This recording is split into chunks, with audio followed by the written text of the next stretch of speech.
Pernahkah Anda bertanya-tanya, kenapa ya ada orang yang kayaknya gampang banget mengatur keuangan, sementara yang lain terus berjuang mati-matian? Iya, padahal kan mereka udah membanting tulang gitu ya dari jam 4 pagi mungkin sampai larut malam. Benar banget. Ada orang yang seolah-olah dompetnya itu punya magnet, selalu ada uangnya. Tapi di sisi lain, banyak dari kita yang merasa uang itu, menguap begitu aja. Padahal gaji mungkin lumayan ya, tapi tetap aja habis. Nah, iya. Kalau Anda pernah merasa terjebak di siklus kerja keras tapi selalu kurang ini, sesi penjelajahan mendalam kita kali ini dirancang khusus untuk Anda. Betul sekali. Hari ini kita mau membedah setumpuk catatan dan ringkasan eksklusif dari seorang jutawan mandiri. Tapi demi menjaga privasinya, kita nggak akan sebutkan nama atau judul bukunya ya. Ya, kita jaga anonimitas sumbernya. Catatan ini tuh sangat praktis. Sama sekali nggak butuh latar belakang pendidikan ekonomi yang tinggi, atau ngerti bahasa-bahasa akademis gitu. Nggak perlu pusing mikirin inflasi atau saham yang rumit-rumit kok. Tepat. Ini bisa langsung diterapkan oleh Anda, mungkin yang sehari-harinya ngurusin uang belanja dapur atau keuangan rumah tangga. Kita bakal bongkar apa yang sumber kita ini sebut sebagai cetak biru uang. Menarik banget ini. Iya kan?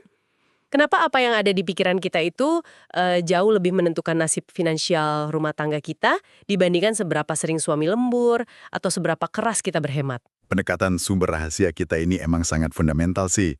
Dia sama sekali nggak mulai dengan teknik investasi yang jelimet. Terus mulainya dari mana tuh? Dari sebuah hukum alam yang sangat sederhana. Dia menyebutnya hukum akar dan buah. Hukum akar dan buah. Kayak gimana itu? Coba bayangkan, Anda punya pohon mangga nih di halaman rumah. Terus pas panen, buahnya kecil-kecil, rasanya asam, jumlahnya sedikit pula. Pasti kesel dong, biasanya kita langsung ngomel lihat buahnya. Nah, itu dia. Reaksi alami kita kan mengeluhkan hasil akhirnya, si buah itu.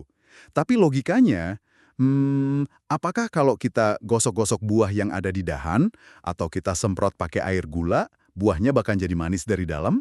Ya enggak lah, mana bisa begitu? Tentu gak bisa. Kalau Anda mau mengubah kualitas buah di musim depan, perhatian Anda itu harus turun ke bawah tanah. Oh, maksudnya ke akarnya ya? Betul banget. Harus perbaiki akarnya, kasih pupuk yang benar, gemburkan tanahnya. Intinya, dunia batin kita lah akar yang nggak kelihatan itu, yang sebenarnya menciptakan dunia luar kita, atau buah finansial yang kita pegang sekarang ini. Masuk akal. Analogi pohon itu bagus sih. Tapi mari kita bawa ini ke realitas sehari-hari ibu-ibu atau kita semua. Saya punya analogi yang mungkin lebih kerasa deket buat kita yang sering nulis-nulis resep gitu.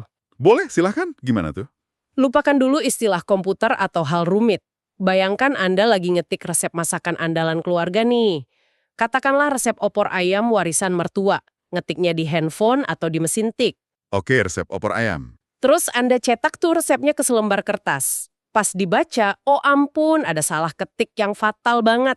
Waduh, salah ketik apa tuh? Di situ tertulis masukkan 5 sendok makan garam, padahal harusnya cuma 5 sendok teh. Wah, itu sih bisa hancur seisi panci opornya asin banget pasti. Nah, saking paniknya, secara refleks Anda ngambil cairan koreksi atau tip X gitu kan.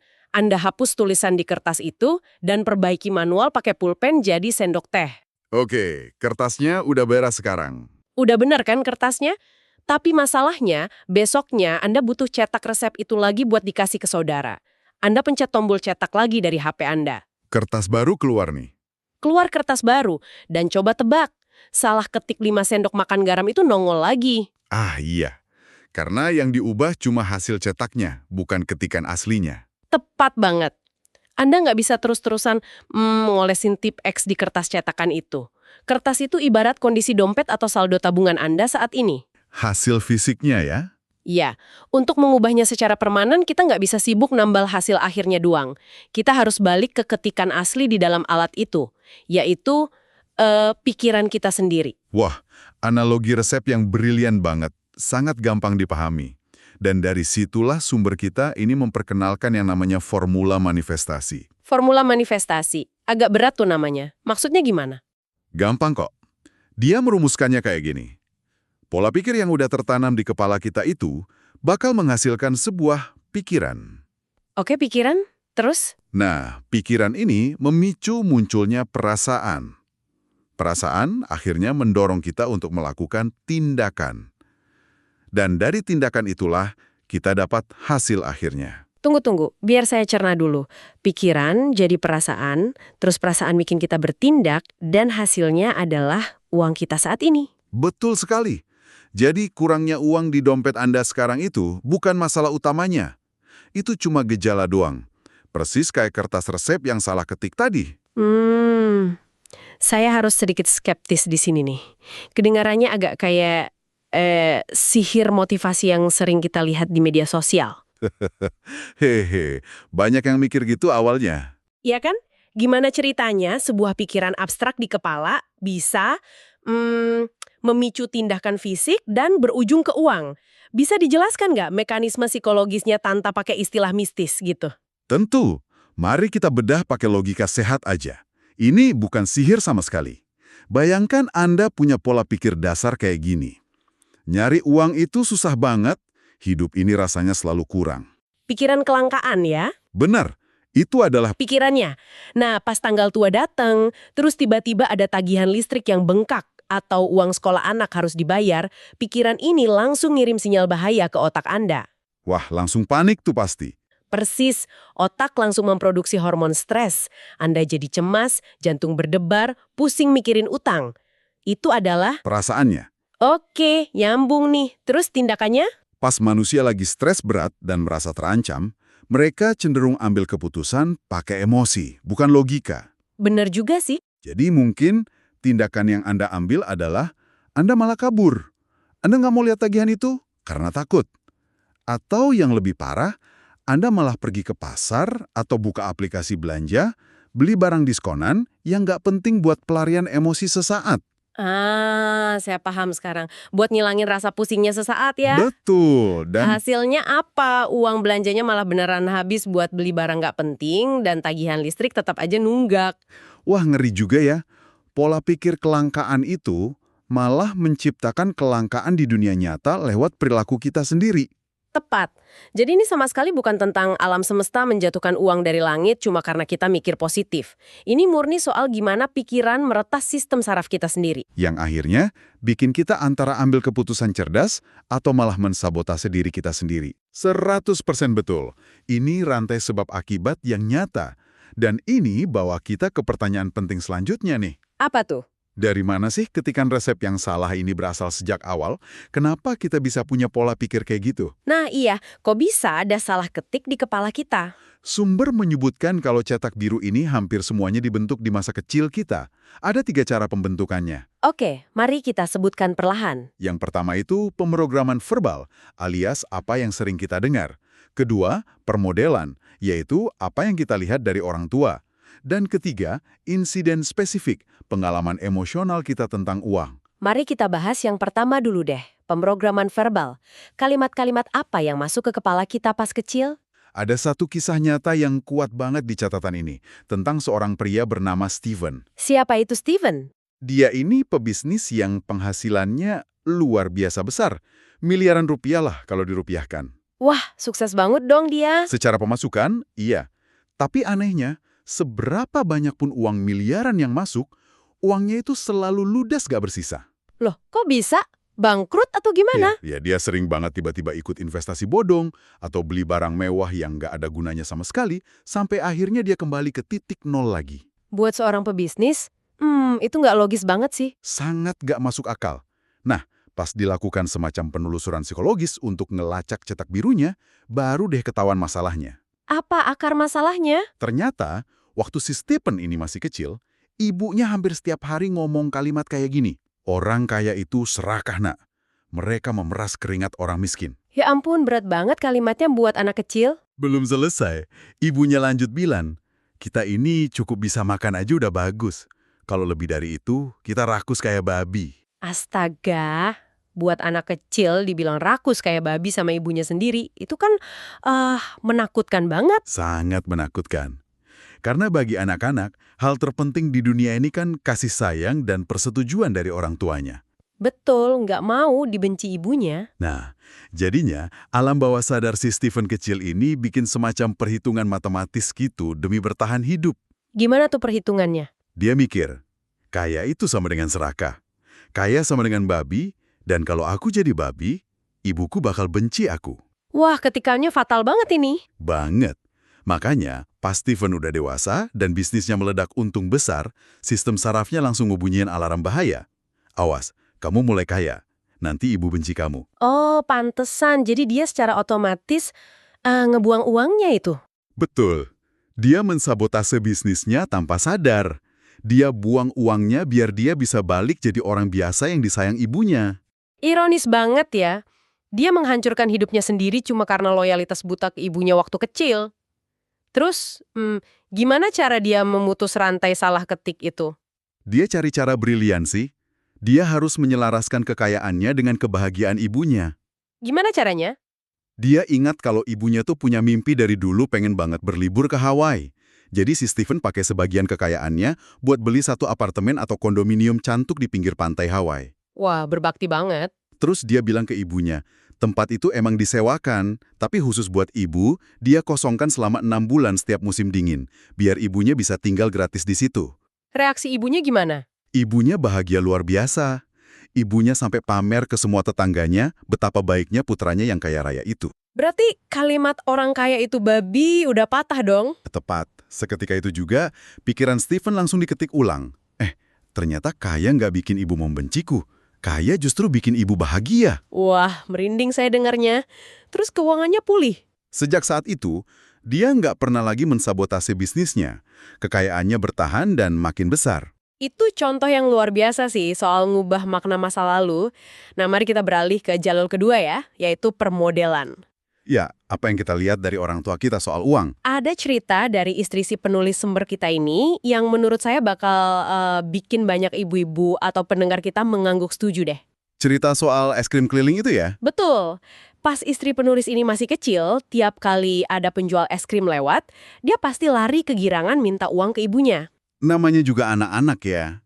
Terus ibunya jawab apa? Ibunya selalu bilang, "Ibu nggak punya uang, nak. Minta sama ayah sana. Kan ayah yang pegang semua uangnya." Wah, kalimat klasik nih. Dan ini bukan kejadian sesekali loh, tapi kejadian setiap minggu selama bertahun-tahun. Nah, coba kita bedah nih.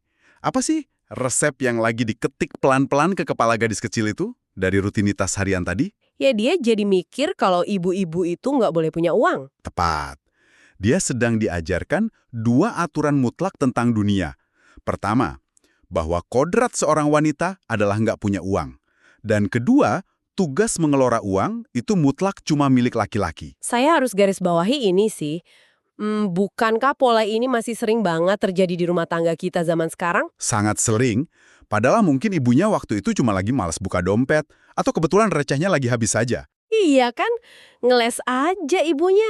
Tapi buat otak anak-anak yang pinter banget ngenalin pola, itu dianggap sebagai hukum mutlak. Terus dampaknya apa pas anak itu dewasa? Dampaknya parah. Gadis kecil itu tumbuh jadi wanita dewasa yang secara harfiah nggak bisa nyimpen uang. Nggak bisa nyimpen gimana?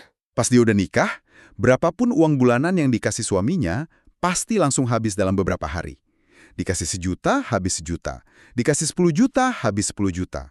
Kenapa bisa gitu? Padahal kan dia yang pegang uang belanja. Karena kalau sampai ada uang nyisa di dompetnya, alam bawah sadarnya bakal merasa bersalah dan merasa menyalahi kodrat. Kertas resep di kepalanya itu teriak, wanita baik-baik nggak pegang uang, cepat habiskan. Ya ampun, ini bukti nyata ya kalau perilaku kita yang boros itu seringkali bukan karena kita nggak jago matematika atau nggak ngerti cara berhemat. Bukan itu. Tapi murni karena ada cetak biru emosional yang mengendalikan tangan kita pas buka dompet. Betul banget. Makanya, ini poin penting buat Anda yang lagi dengerin nih. Coba rembungkan sejenak, sambil masak atau nyapu. Apa sih kebiasaan seputar uang yang paling sering Anda saksikan di rumah pas Anda kecil? Iya, apakah bapak Anda selalu emosi pas bahas tagihan air? Atau ibu Anda selalu bilang, uang tuh susah dicari, nggak tumbuh di pohon? Nah, kalimat-kalimat itu yang jadi perangkat lunak yang sekarang menjalankan keuangan keluarga Anda loh. Oke, sekarang pertanyaannya, setelah kita sadar ada banyak banget salah ketik dari masa kecil kita, Gimana cara ngehapusnya? Sumber kita ini membeberkan yang namanya arsip pola pikir. Dia ngebahas kontras antara cara mikirnya orang yang sukses finansial sama yang terus berjuang. Kita fokus ke dua hal yang paling ngaruh aja buat keseharian kita. Boleh. Apa yang pertama? Yang pertama, berhenti mengeluh. Mengeluh. Wah, ibu-ibu kalau kumpul kan hobinya ngeluh. Ngeluh harga bawang naik, ngeluh macet, ngeluh suami kurang peka. Emang dampaknya separah itu? Sumber ini pakai kalimat yang sangat kasar sebenarnya. Dia bilang, mengeluh itu sama aja kayak menggorok leher finansial Anda sendiri. Buset, brutal banget ya istilahnya. Kenapa dia pakai perumpamaan sekeras itu? Karena dampaknya ke otak emang sebrutal itu. Mari kita bahas dari sisi biologi otak kita. Di otak kita tuh ada sistem penyaring yang namanya reticular activating system. Wah, istilah teknis nih. Bisa dijelaskan pakai bahasa gampang nggak? Gampangnya gini, sistem ini tuh kayak radar. Dia menyaring info mana yang boleh masuk ke kepala dan mana yang dibuang. Prinsip kerjanya cuma satu. Apa yang Anda fokuskan, si radar ini bakal sibuk nyari buktinya di sekitar Anda. Oh, oke. Jadi pas kita ngeluh, Pas Anda ngeluh, seluruh fokus dan emosi Anda lagi mengarah ke apa yang salah dalam hidup Anda, kan? iya, fokus ke masalah harga naik atau utang. Nah, radar di otak Anda jadi terprogram buat nyari lebih banyak masalah dan hal buruk. Akibatnya, radar ini jadi buta sama hal-hal positif. Oh, jadi misalnya ada peluang jualan kue kecil-kecilan di depan mata, kita jadi nggak ngeh ya? Nggak bakal ngeh, karena otak Anda lagi sibuk meratapi nasib. Anda secara harfiah membunuh potensi Anda sendiri. Makanya dia bilang, nggak ada yang namanya korban yang kaya raya. Orang kaya menolak jadi korban. Kalau ada masalah, radar mereka difokuskan cari solusi, bukan cari pendengar buat keluhan. Masuk akal sih. Pas kita ngeluh, kita ibaratnya lagi pakai kacamata kuda yang cuma bisa ngelihat kesialan doang ya. Nah, itu perumpamaan yang pas banget. Teguran keras nih buat kita semua. Oke, mari bahas arsip pola pikir yang kedua. Dan ini menurut saya bakal dekat banget sama pendengar kita nih. Yang mana tuh? Banyak dari kita tuh jago banget yang namanya memberi. Ibu-ibu tuh luar biasa, ngasih waktu, tenaga, masakan terenak buat keluarga. Tapi, kita sering banget kaku dan merasa bersalah kalau harus menerima. Wah, ini fenomena psikologis yang sangat umum nih di masyarakat kita. Kenapa bisa gitu ya? Akarnya sering dari pemahaman yang agak keliru soal ajaran moral lama yang bilang lebih baik memberi daripada menerima.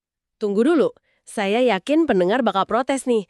Ajaran itu kan baik banget, di semua agama dan tradisi juga diajarkan buat banyak memberi. Kok sumber ini malah nganggap itu sebagai penghambat kekayaan? Jangan salah paham dulu. Sumber kita sama sekali nggak menolak kemuliaan dari berbagi. Aja. Coba bayangin konsep memberi dan menerima ini kayak sekeping uang logam. Oke, uang logam? Di koin kan ada sisi gambar burung Garuda, ada sisi angka Rp100 misalnya. Apakah sisi Garuda itu lebih suci dari sisi angka? Ya enggak lah. Dua-duanya harus ada biar koinnya laku buat jajan. Presis. Logikanya gini. Untuk setiap perbuatan memberi, harus ada seseorang di ujung sana yang bersedia menerima. Kan nggak mungkin kita memberi ke angin kosong. Oh iya bener juga ya. Kalau saya ngasih bingkisan harus ada yang nerima bingkisannya. Nah, kalau Anda selalu menolak untuk menerima, misalnya karena merasa sungkan atau ngerasa sok suci aja gitu ya, jadi si pemberi terus, Anda sebenarnya lagi merampas kebahagiaan orang yang pengen ngasih ke Anda. Wah, tamparan keras nih. Iya kan? Kalau Anda terus-terusan memblokir penerimaan, misalnya nolak pas ditraktir teman, atau merendah habis-habisan pas dipuji, alam bawah sadar Anda jadi terlatih untuk percaya bahwa Anda emang nggak pantas dapat yang baik-baik. Bener juga. Padahal kan enak ya ditraktir. Nah itu, alam semesta tuh efisien banget loh. Kalau Anda keras kepala selalu nolak rezeki, ya rezeki itu bakal berhenti datang ke Anda dan pindah ke orang lain yang mau nerima dengan senang hati. Sudut pandang yang mencerahkan banget. Jadi pas kita nolak pujian kayak, baju ini mah beli di pasar malam murahan kok. Itu kita bukan lagi merendah hati ya. Bukan, Anda lagi melatih otot di otak untuk menolak kebaikan. Wah, ngeri. Terus solusinya apa nih dari buku ini biar kita bisa belajar menerima? Solusinya sangat praktis. Mulai hari ini, latihlah otot penerimaan Anda. Caranya? Tiap kali Anda dipuji sama orang, jangan dibantah lagi. Tatap matanya, senyum, dan bilang, terima kasih. Udah, gitu aja. Nggak usah ditambah masa sih gitu ya. Nggak usah. Dan tiap kali Anda nemu rejeki, sekecil apapun, misalnya cuma nemu koin 500 perak nyelip di sofa, jangan diabaikan. Ambil koin itu. Masa ya 500 perak aja diambil? Ambil. Dan ucapkan dalam hati dengan yakin, terima kasih, saya adalah magnet uang. Atau bisa juga, saya pantas menerima hal baik. Saya adalah magnet uang. Awalnya saya agak geli dengar afirmasi begini. Tapi setelah Anda jelasin kalau tujuannya itu buat ngebangun rasa pantas di alam bawah sadar, itu jadi masuk akal banget sih. Iya, ini bukan soal nilai 500 peraknya, tapi membiasakan saraf Anda biar nyaman sama datangnya kelimpahan. Oke, sip. Pikiran udah dibenerin nih, keluhan udah dikurangin, udah belajar nerima juga. Sekarang gimana sih prakteknya ke uang beneran sehari-hari? Banyak pendengar yang mungkin mikir, duh gaji saya pas-pasan banget, nanti aja deh belajar ngatur uang nunggu gaji naik. Nah, itu kesalahan besar. Sumber kita sangat menekankan, kebiasaan ngatur uang itu jauh lebih penting daripada jumlah uang yang Anda pegang sekarang. Bukannya kalau uangnya dikit nggak ada yang bisa diatur ya? Penulisnya punya analogi yang mantep banget soal ini. Cerita soal es krim lagi nih. Wah, es krim lagi asyik, gimana ceritanya? Bayangkan Anda lagi jalan-jalan di taman sama anak Anda yang masih balita. Anda beliin dia es krim 1 scoop gitu di atas contong wafer yang tipis. Oke. Karena tangannya masih kecil, keseimbangannya belum bagus, goyang-goyang es krimnya jatuh numplek ke tanah. Si anak nangis kejerlong. Pasti itu, guling-guling biasanya. Terus pas Anda coba tenangin dia ngeliat papan iklan es krim besar banget, yang gambarnya es krim 3 scoop menjulang tinggi. Dia merengek minta dibeliin yang 3 scoop itu buat gantinya. Waduh, ngerayu nih. Nah, pertanyaannya, sebagai orang tua yang waras, apakah Anda bakal beliin es krim yang 3 scoop itu detik itu juga? Ya pastinya enggak dong. Logikanya, megang 1 scoop aja dia belum becus sampai tumpah gitu. Apalagi disuruh megang 3 scoop, nanti bajunya belepotan semua. Nah, itu dia. Alam semesta juga bekerja persis kayak orang tua yang waras itu. Oh, maksudnya.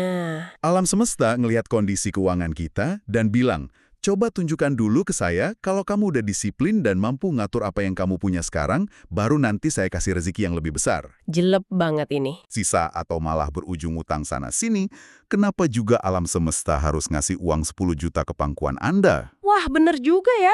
Kapasitas kita belum siap megang yang gede. Betul, uang 10 juta itu cuma bakal jadi es krim 3 scoop yang jatuh tumpah berantakan, jadi utang yang lebih mengunung. Masuk akal banget, jadi ini murni soal ngebangun kapasitas diri, bukan nunggu keajaiban langit turun. Tapi pertanyaannya, buat pendengar yang uang belanjanya minggu ini mepet banget, gimana cara mulai ngebangun kapasitasnya? Ada metode super simple tapi bisa ngubah hidup dari sumber kita.